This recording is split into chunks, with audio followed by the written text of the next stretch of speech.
is Alex, and I did my report on errors in dialysis. This study goes over ways to prevent error when doing dialysis. There are a lot of errors made from healthcare employees, rushing and missing something, or simply just forgetting a step.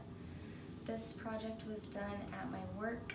I am a dialysis tech at Intermountain Medical Center, and we use the B-Bron dialog machines, which is pictured here. In this project, we found the top 6 errors, and a double checklist was created to focus on those top 6 errors and focus to lower the error rate. These 6 steps help prevent errors by reminding the healthcare employees some major things to do to the dialysis machine. After hooking up the patient to ensure the patient gets a good treatment, these 6 steps proved to be the right move to increase patient safety and lower the error rate when hooking a patient up to start their treatment. To start this study off, we looked over several charts and gathered together the errors that were being made. We compiled them down to the top 6 errors. The 6 top errors that were being made were entering the wrong fluid goal, reversing the lines on the patient's access, hooking the couplings up backwards onto the machine, not taking the machine out of standby, and not turning the blood flow rate up to the appropriate speed ordered.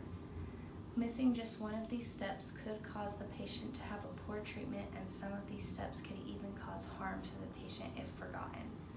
Once we had the 6 top errors, we made a little checklist to add to the flow sheets to remind the healthcare workers.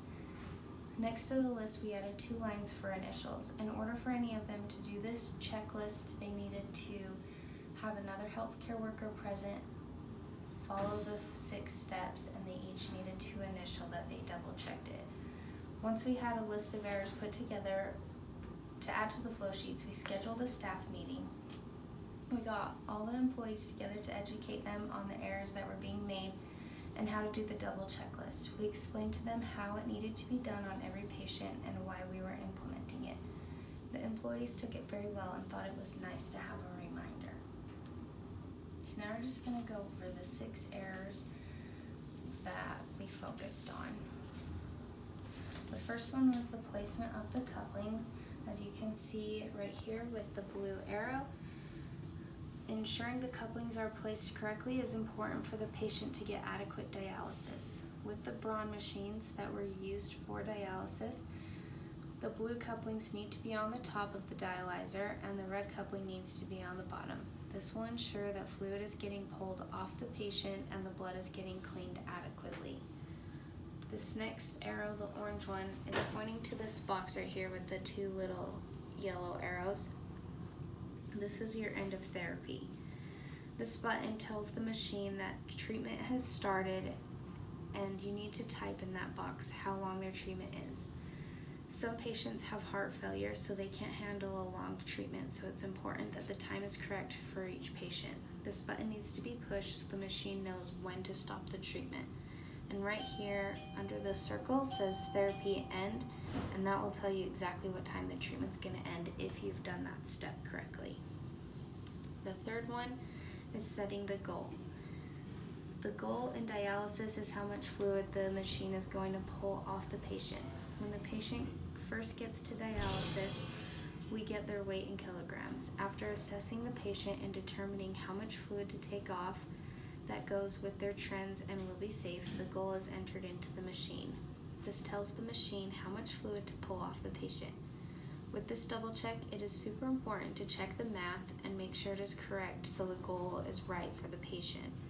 Once on the machine, there's a spot to input the patient's weight, and that's this KT over V one, to ensure that the machine can calculate the KT over V and keep it within range. The next double check is the right blood flow rate. The blood flow rate determines how clean the blood gets during treatment. Right after the patient is connected to the machine, the blood flow rate defaults to 200 to ensure the pressures are good in the access. A common blood flow rate for a patient is 400, so if the patient is left at 200 for their treatment, their blood will not be cleaned nearly as good as they need it. fifth one for this maroon arrow is the bypass button. So that's ensuring the patient is in dialysis mode. After hooking a patient up and starting the machine, it automatically puts the patient in bypass. If the patient is in bypass, this button will be turned on. You want to make sure to take them out of bypass or none of their blood will be clean and no fluid will get pulled off.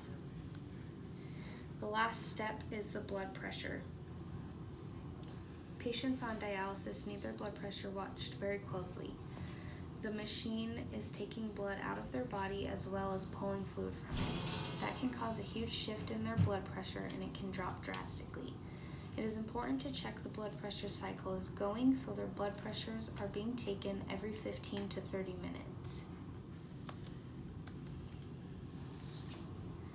While the study was going, audits were done to see how the staff was performing the double checks. We found a lot of people were signing the double checks off but not actually checking them. Most of the time the tasks got done but were not double checked by another employee. We found that 20% of the time no one signed the double checks off at all. These kind of problems and failures were suspected, but even with that happening, we still found a huge improvement in the study. We thought it was very important to have some literature to back us up on this study. Double checks in healthcare ensure that everything that needs to be done to ensure patient safety gets done. In an article about oncology nurses and their beliefs towards a double check of chemotherapy medications, it states a classic study compared double versus single checking of medications and reported a lower error rate with double checking. It shows that even doing one check isn't good enough to lower the error rate. Even though there has already been a check on whatever the healthcare worker is doing another check can still correct errors and help with patient safety.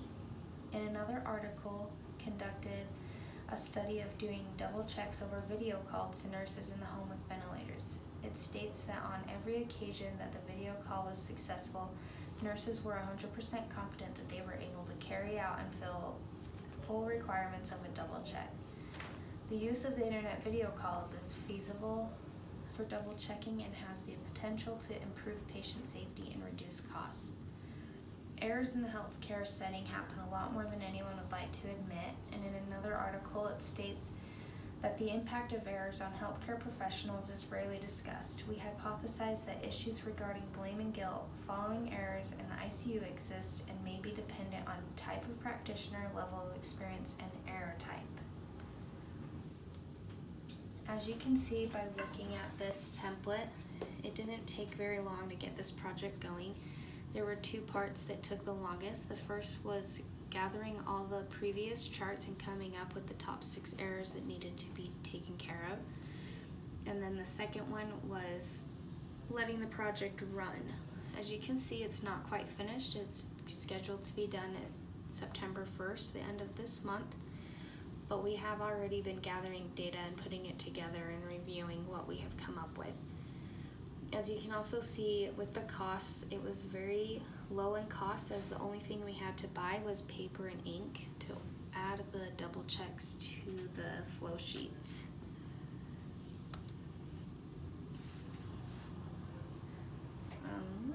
The outcome from this project was better than we expected.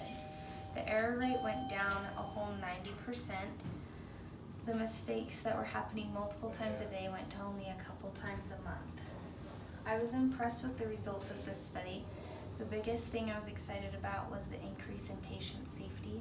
Dialysis patients are extremely sensitive and can decline in help in a matter of seconds.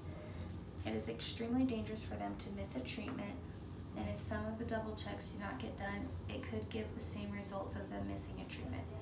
As a dialysis tech myself, I liked having the double check because even though I have started hundreds of treatments, I have moments where I get flustered or busy and forget to push an important button on the machine.